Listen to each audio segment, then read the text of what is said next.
ഇടതുപക്ഷ കവിയും കോളേജ് അധ്യാപികയുമായ ദീപ നിശാന്തിന് വെടിമരുന്നിന്റെ ഗന്ധമാണെന്ന് ലൈംഗിക ചുവയുള്ള അധിക്ഷേപവുമായി സുഡാപ്പി ബുദ്ധിജീവി അബീദ് അടിവാരം. RSS ഗണത്തിലെ വരികൾ ദീപ നിശാന്ത് ഫേസ്ബുക്ക് പോസ്റ്റ് ആക്കിയതാണ് ആബിദ് അടിവാരത്തെ പ്രകോപിപ്പിച്ചത്. ലൈംഗിക അധിക്ഷേപം നടത്തിയത് സുഡാപ്പി ആയതിനാൽ ഇടതുപക്ഷ സൈബർ ഗുണ്ടകളും മിണ്ടുന്നില്ല. സാധാരണ ദീപ നിശാന്തിനെതിരെ സൈബർ ആക്രമണം ഉണ്ടായാൽ ഇടത് സൈബർ കടന്നലുകൾ പ്രത്യാക്രമണം നടത്താറുണ്ട്. ഇടത് സുഡാപ്പി ചെങ്ങാത്തം കാരണമാകും ആബിദിനെതിരെ തിരിച്ചടിക്കാൻ ആരുമില്ലാതെ ദീപ ടീച്ചർ ഒറ്റപ്പെട്ടത്. ദീപ നിശാന്തിനെതിരായ ആബിദ് അടിവാരത്തിന്റെ പോസ്റ്റിന്റെ പൂർണ്ണരൂപം ഇങ്ങനെയാണ്.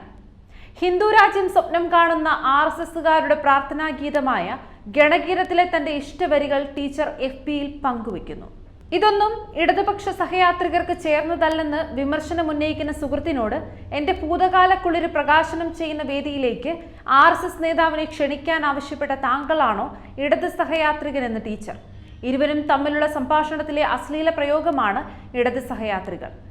സംഖ്യയല്ല, പക്ഷേ ഒരു കൂട്ടരുണ്ട് കേരളത്തിൽ. അവരെ വിശേഷിപ്പിക്കാൻ ഏറ്റവും അനുയോജ്യമായ പേരായി ഇടത് സഹയാത്രികർ എന്ന പ്രയോഗം വളർന്നു വന്നിട്ടുണ്ട്. ഭൂതകാല കുളിരുകളുടെ വർത്തമാനകാല കുളിരുകൾക്ക് ചാണകഗന്ധമാണ്. അന്തരീക്ഷത്തിൽ വെടിമരുന്നിന്റെ ഗന്ധമുള്ളതുകൊണ്ട് ചാണകഗന്ധം അപൂർവമായി പുറത്തു വരാറുള്ളൂ.